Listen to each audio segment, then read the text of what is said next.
We're going to do bleach painting on a t-shirt today using this stuff. This stuff is awesome. I use it with quilting, and I'm just going to show you the really cool aspects about this. So hang on.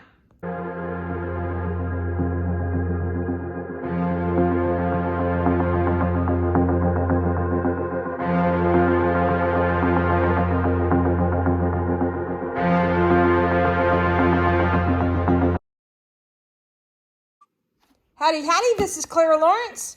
Okay, we're going to do some bleach painting today, but we're going to use freezer paper today. That's a lot of today's already in the beginning. Oh, well. So this stuff here has a plastic coating on it. I just picked it up. Actually, I got this from Sam, so it's the extra large one. But you can get these at your basic grocery store, Walmart, things like that. So check it out. Very inexpensive tool, which is nice because in the world of all the little precision tools or specialty items and all that, inexpensive is a way to go. All right, here's the cool thing about this paper. So on one side of the paper, it is very much like paper. Okay, well, it is paper. But on the other side, let's see if I can get it to flip over. It is, let's see if I can get some reflection in there. That is the plastic coating that I was talking about right there. Well, it does something really, really cool with fabric. When you iron this plastic facing down onto fabric, it'll kind of do an adhesive quality to it. It is not permanent, it's very temporary. So you can use freezer papers as stencils, as a way to mask off an area of a shirt. Yeah, just, use your imagination on this. Works out really great. With quilting, you could say you wanted to do heart shapes on a block. You literally could draw hearts on the paper side, cut them out, then put it shiny side down on the fabric and iron it. You iron the top of the paper, then it reacts, the plastic coating will react and adhere to your fabric. Then you could either cut around the stencil, stitch around it, whatever you need to do on that part. But today we're going to use it as a way to act as a stencil and do bleach painting around it. So I've already got some things set up, so let me show you where I'm headed. So I was doing a tumbler and I wanted to have a stencil to create a definite negative space design, and I picked this up off the internet. Actually, it was just the one side. I flipped it, bonded the two together, kind of created my own thing, but it's still not my design. It was just, I was showing how to do and create a kind of a template out of a silhouette kind of image. So I like the idea. I like the really strong design. I like the idea of a silhouette, and I thought that would be fun to incorporate into bleach painting. So what I've done is I've done a drawing of a dragon. Big surprise there. So I've tried to create it very simply, and you can see by the lack of design or detail on the inside that I'm trying to create this silhouette. So I have a very strong mouth position and a very nice angular design here. And I've actually got a t-shirt that is a nightshirt. So it's really large, and I can handle this kind of a shape on here with no problem. So next thing I'm going to do is I'm going to go ahead and take a Sharpie and define my lines a little bit better, and then I'll get to cut it out. But I've drawn this on the paper side because it's really easy to, handle the pencil work and all that you need to do on it. So, yeah, let me get this finished up.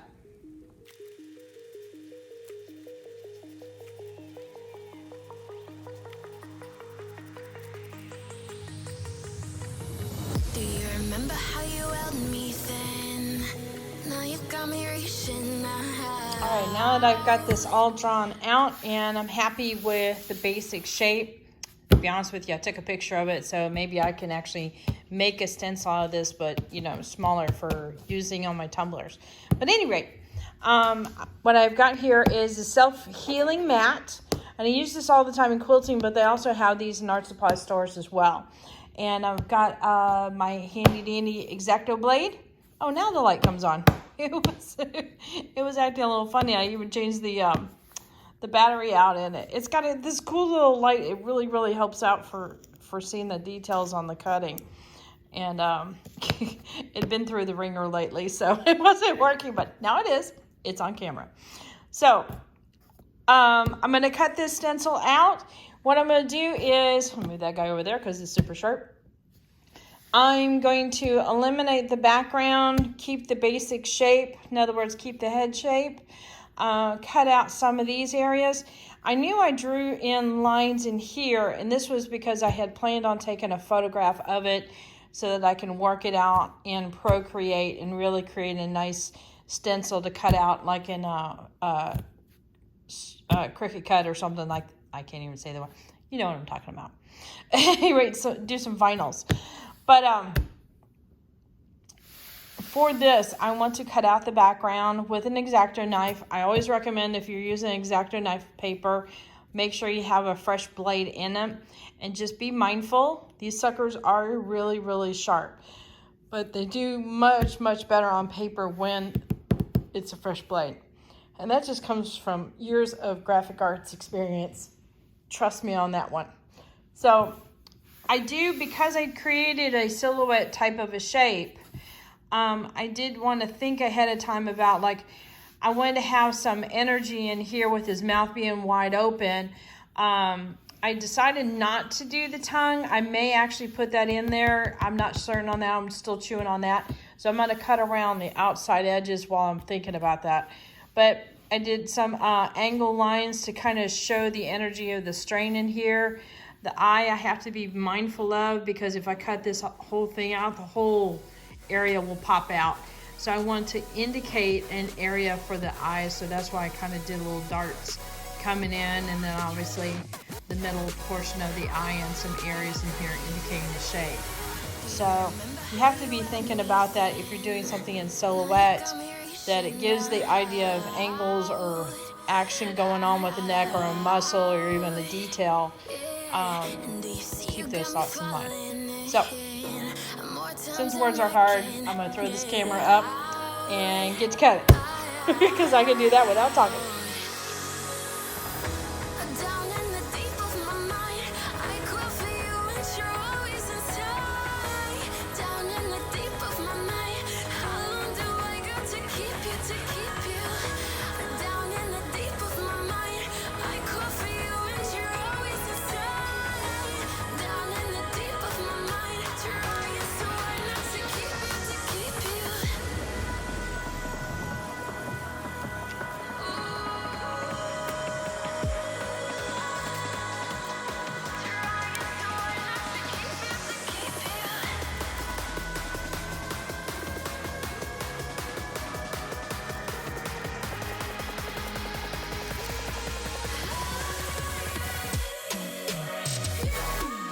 All right, just to cover this real quick before I get into the bleaching.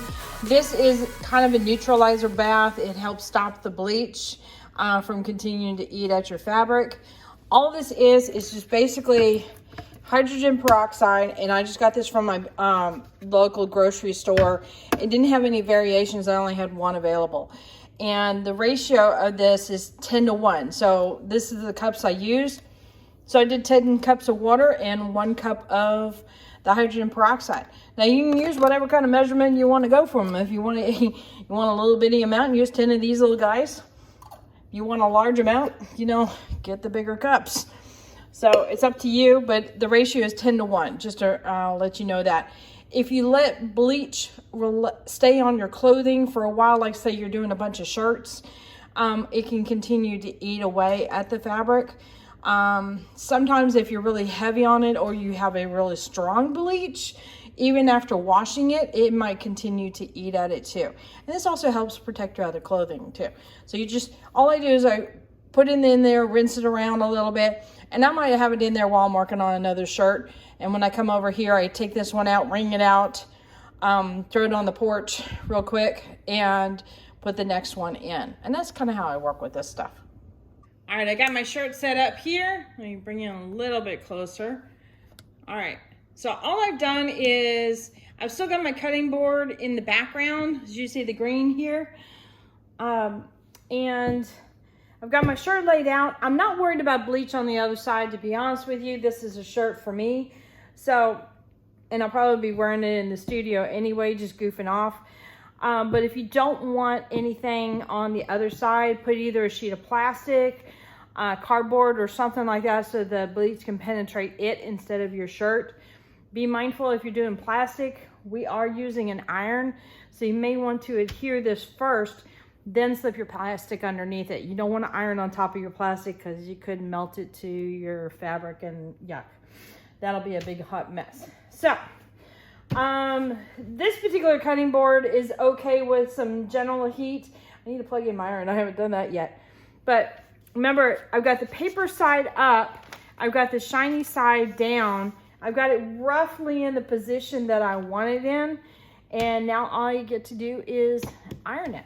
So let me heat up my iron. All right, I'm going to show you here kind of what I'm talking about. So I showed you the shiny side and then the dull side for drawing on, shiny side for it ironing down to your fabric. And I just want to hit this with a iron super fast just so I can show you what I'm talking about. So this stuff is really cool. Wait for it to dry. And you'll see I can lift up the fabric so it adheres just enough. It also comes off nice and cleanly. So we're not talking about anything that's permanent. So it is a temporary thing. I wouldn't advise moving this around too much. You might be able to pick it up as a panel, go outside if you rather spray outside, or just set up a couple tables, bring out your iron and iron outside too. So really, really easy to work with. And I'm gonna iron this guy down super fast. And depending on your design, will depend on whether or not you can reuse it. Things that are delicate, and because it's paper on top, the bleach might, you know, have fun with the paper and give you a hard time. Did that just fold up? Yes, it did. Oh, also, when you're laying down your fabric, feel to make sure you don't have any ripples underneath, because that'll affect how you spray it as well.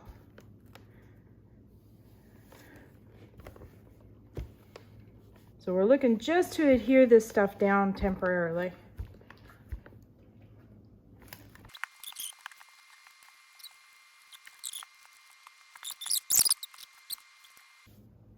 Just trying to feel if anything is not down. I'm going to be doing a light misting on top, so it's going to give the impression of, let's see.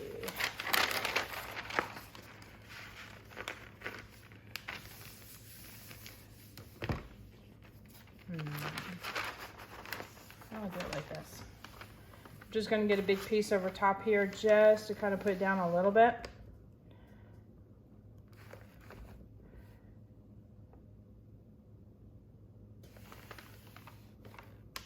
I'll get a little bit more for the bottom.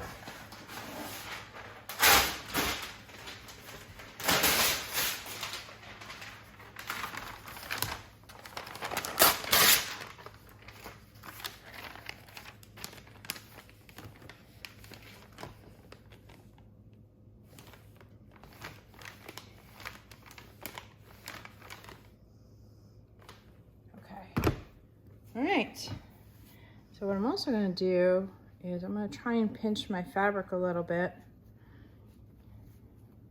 in some lines here, because I think it'll be kind of fun.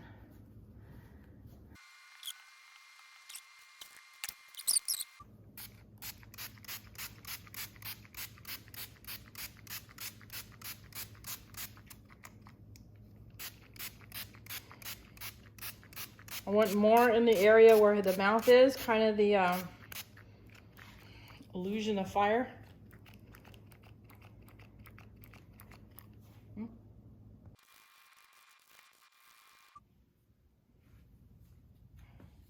right, you can already see kind of a red violet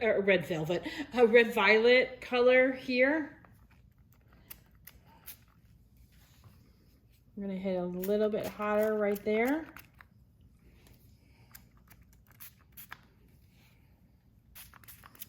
Get it kind of close to the shape. I need to get a better mister. This one's giving me a hard time. Okay. All right, so now what I want to do is kind of move this down a little bit. And I'm going to kind of crinkle it up here a little bit. Why not? It'll be fun.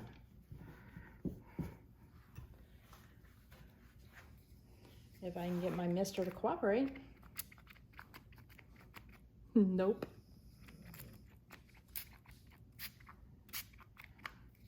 All right. Okay. So let's flatten this guy out just a little bit.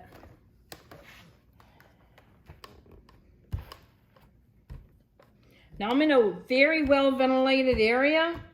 I'm just hitting this with the iron real quick. That kind of brings up the bleaching.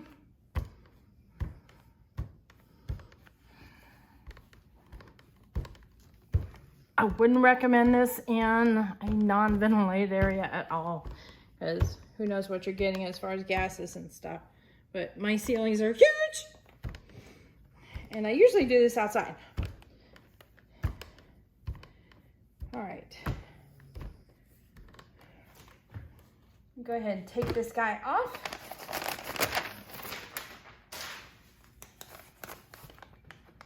Yeah, this is definitely a one-time use thing on this guy. He was too detailed, but voila, we have dragon.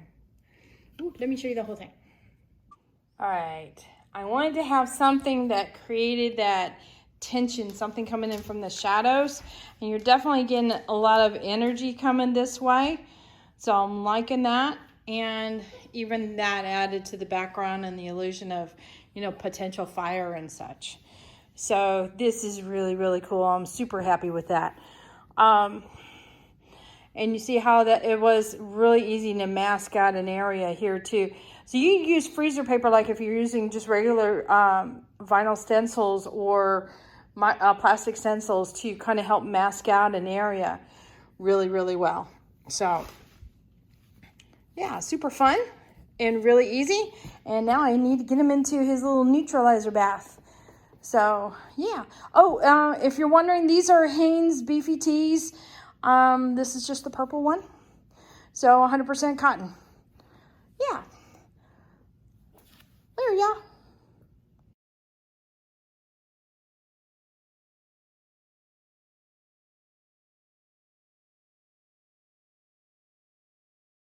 All right, hit that like button, hit the subscribe button, but definitely hit the bell to get notified next time I put a video up. And check out the links in the description below. You'll find my Amazon store where I put all the links of different art supplies that I've got up there. I get a tiny bit of commission. We're talking pennies here, but it doesn't change your price at all. So click away. There's also my Etsy store where I have some artwork available. Yeah, there you go.